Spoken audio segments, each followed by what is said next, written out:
تبسم للحياة تساءل قل أين الطريق لا تحزن تفاءل هو الله يرضيك تبسم. Bismillahirrahmanirrahim. Assalamualaikum warahmatullahi wabarakatuh.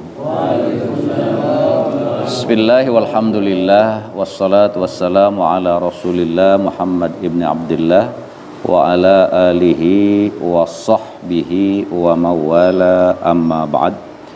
Jamaah sekalian yang saya cintai, saya hormati dan saya muliakan, doa saya mudah-mudahan kita semuanya yang hadir pada malam hari ini ataupun yang tidak sempat hadir, mudah-mudahan kita semuanya selalu ada di dalam lindungan dan pertolongan Allah Subhanahu wa taala.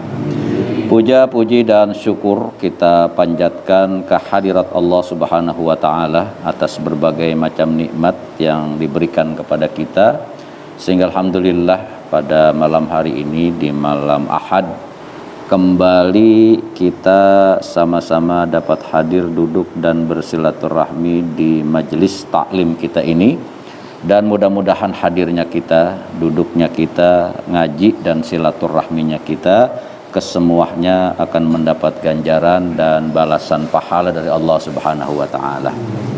Allahumma salli ala sayyidina Muhammad wa ala ali sayyidina Muhammad. Salawat dan salam kita sampaikan, kita hadiahkan dan kita persembahkan kepada junjungan kita Nabi besar Muhammad sallallahu alaihi wasallam. Jamaah sekalian yang saya cintai dan saya hormati, sejenak kita pasang telinga kita buka pintu hati kita dengarkan apa yang akan kita bahas dan kita kaji pada pengajian kita di malam hari ini.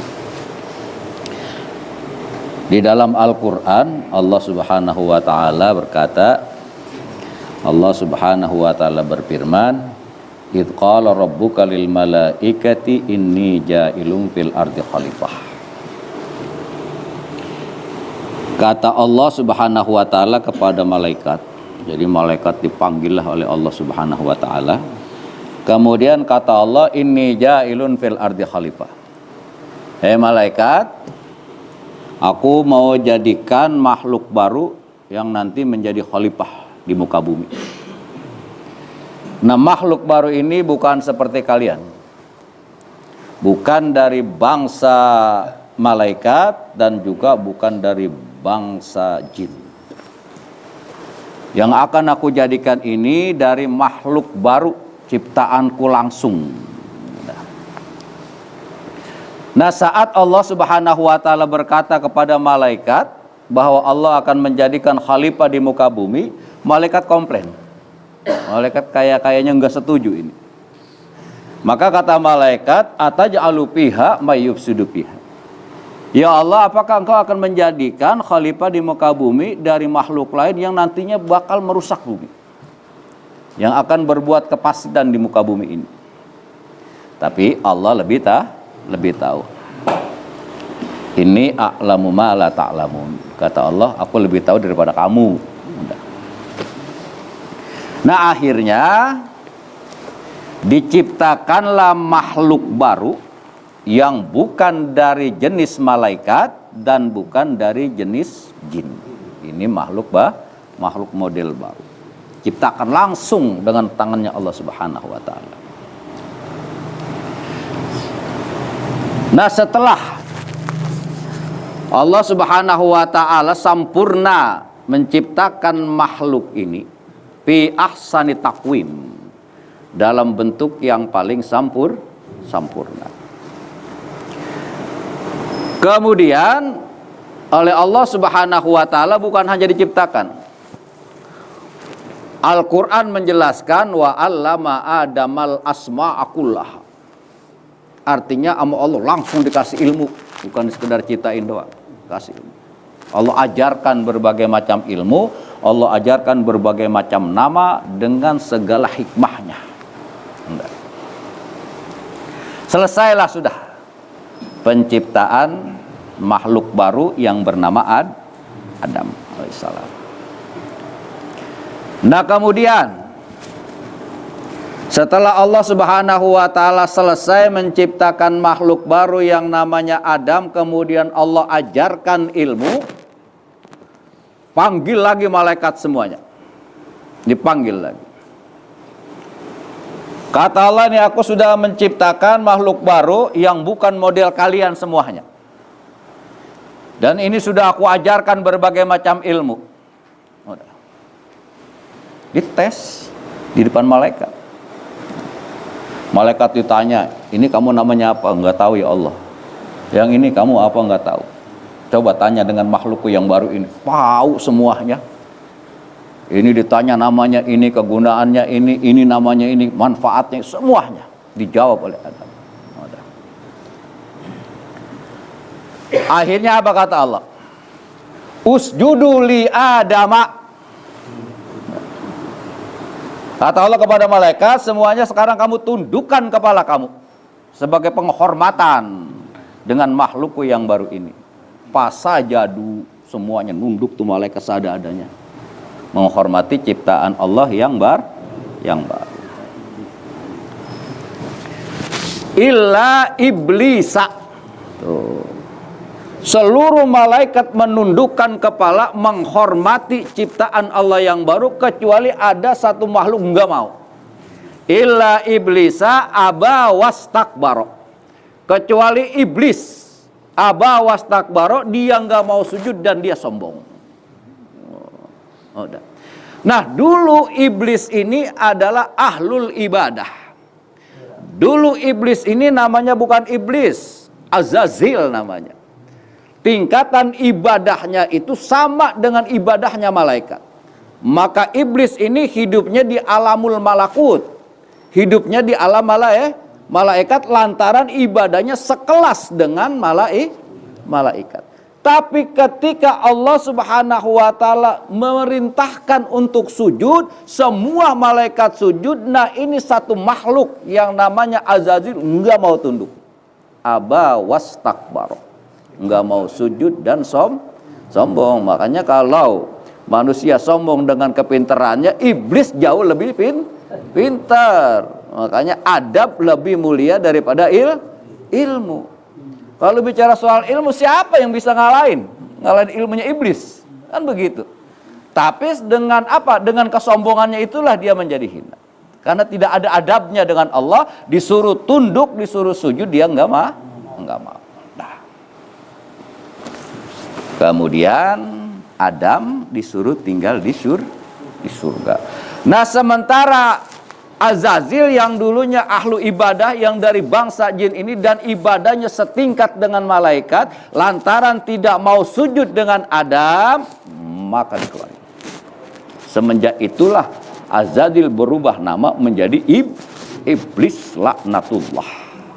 Iblis yang dilaknat oleh Allah. Nah, langsung saat itu juga rendahlah iblis derajatnya. Tidak lagi seperti malaikat. Dikeluarin. Iblis ini dikeluarin dari kelompok malaikat. Nah, inilah yang akan kita bahas pada pengajian kita di malam hari ini. Apa kerjaannya iblis setelah dikeluarkan dari kelompok malaikat? Ada satu riwayat yang diriwayatkan dari Al-Imam Hasan Al-Basri rahimahullah anin Nabi sallallahu alaihi wasallam. Jadi ada satu keterangan dari Nabi kita Muhammad sallallahu alaihi wasallam. Lama akhbatallahu azza wa jalla iblisa alaihi la'nah. Kata Nabi kita. Dan ketika Allah Subhanahu wa taala menurunkan iblis alaihi laknah, tidak lagi tinggal di alam malakut, tapi diusir dari sana. Pertanyaannya nih, saudara, duluan iblis ke dunia apa duluan Adam?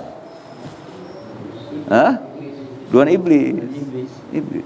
Iblis dikeluarin gara-gara nggak mau sujud. Adam masih ada. Tuh. Ya Adamuskun anta wa zaujukal jannah. Hai kamu Adam dan pasangan hidupmu, kamu tinggallah di surga. Nah, iblis mau dikeluarin udah. Udah nggak ada lagi di alam malakut.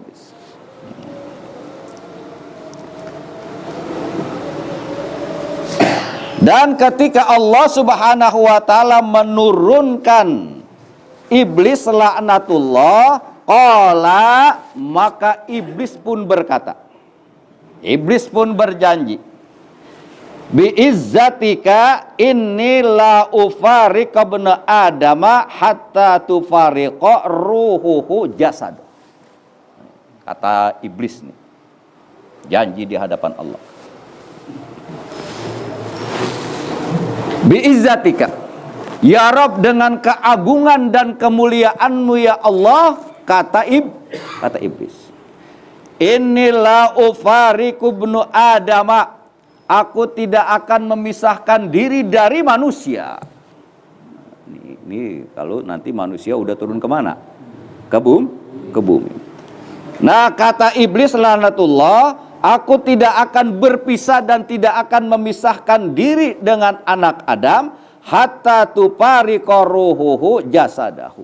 Sampai itu yang namanya anak Adam, sampai itu yang namanya manusia, antara jasad dan ruhnya misah. Kalau jasad amruhnya misah berarti apa? Jadi janjinya iblis di hadapan Allah, saya tidak akan memisahkan diri dari manusia sampai itu manusia mati. Berarti kita seumur hidup. Seumur hidup diapain? Digodain, dibujuk, dirayu, ditipu. Seumur hidup. Sampai kita mati. Nggak berhenti-henti itu kita. Makanya sekarang ini kita masih ada dalam godaan apa? Godaan setan. Jangankan saudara, jangankan kita ahli maksiat, ahli ibadah aja kita masih digodain sama setan, gitu. Dan itu udah janji iblis. Kata iblis, aku tidak akan misah sama manusia sampai manusia itu mati, akan terus menerus aku goda. Mana caranya supaya manusia bareng-bareng sama aku masuk kana? Oh itu, lihat, dah. Itu janjinya iblis. Faqala Rabbu. Tapi apa kata Allah Subhanahu wa taala? Wa izzati wa azamati la ahjubu taubata an abdi hatta yugharghira biha. Nah, kata Allah Subhanahu wa taala, silahkan iblis, kalau kata kita orang Betawi ini ya. Lu mau godain, kayak lu mau bujuk, kayak lu merayu, kayak lu mau tipu, kayak hambaku, silakan aja. Sampai dia mati kamu godain, silahkan. Tapi apa kata Allah? Demi kemuliaanku, demi keagunganku, aku tidak akan menutup pintu tobat terhadap hambaku.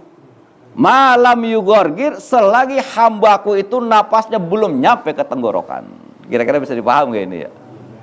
Sementara di sisi lain kita mendapat bujuk rayu dan tipuan di sisi lain Allah Subhanahu wa taala tidak akan menutup pintu tobatnya kepada hambanya selagi napas hambanya belum sampai ke mana? Tenggorokan. Nah, ini. Lalu apa intisari? Lalu apa pelajaran yang bisa kita ambil dari pengajian kita di malam hari ini? Bahwa semenjak kita dewasa sampai nanti mati kagak pernah berhenti kita digodain sama siapa?